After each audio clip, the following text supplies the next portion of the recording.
Jasno je da protivpravan akt šiptarskih terorista i separatista nikada neće dobiti pravne okvire.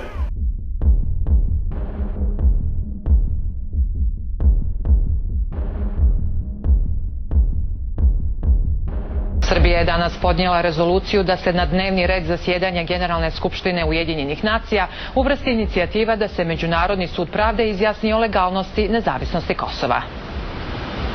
Sama rezolucija je jasna i čista, na svega pola strane, izjavio je danas ministar inostranih poslova Srbije Vuk Jeremić. Srbija postavlja pitanje Međunarodnom sudu pravde. Da li je to učinjeno u skladu sa međunarodnim pravom? Danas smo u sudnici pokazali mudrost, staloženost i snagu.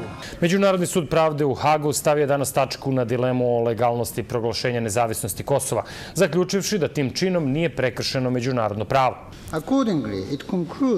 Sud je zaključio da usvajanjem deklaracije o nezavisnosti od 17. februara 2008. nije narušeno opšte međunarodno pravo niti rezolucija 1244 Saveta bezbednosti Ujedinjenih nacija, niti ustavni okvir na Kosovu.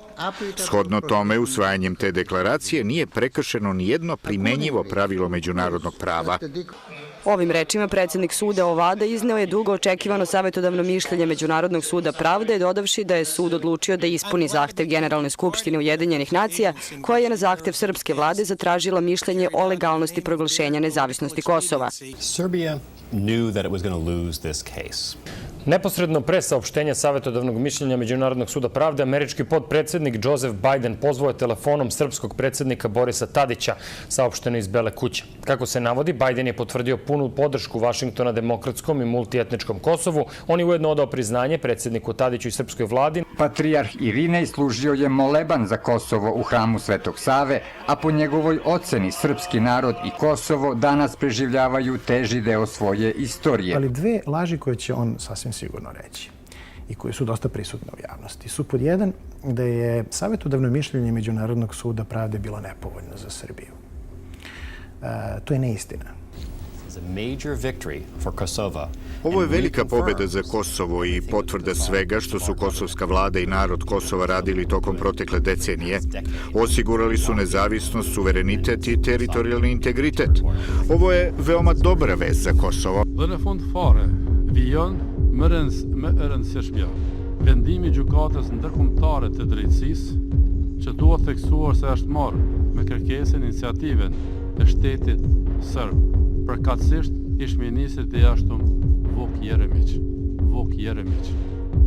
Jeremić. Në nënvizot qartë si loti se Kosova nuk ka shkelur të drejtën ndërkombëtare me shpalljen e pavarësisë së saj. Dhe rrjedhimisht është e drejtë e pakontestueshme e Kosovës që të ketë ushtrinë e saj. Jasno je da protivpravan akt šiptarskih terorista i separatista nikada neće dobiti pravne okvire. Jasno je da protivpravan akt šiptarskih terorista i separatista nikada neće dobiti pravne okvire.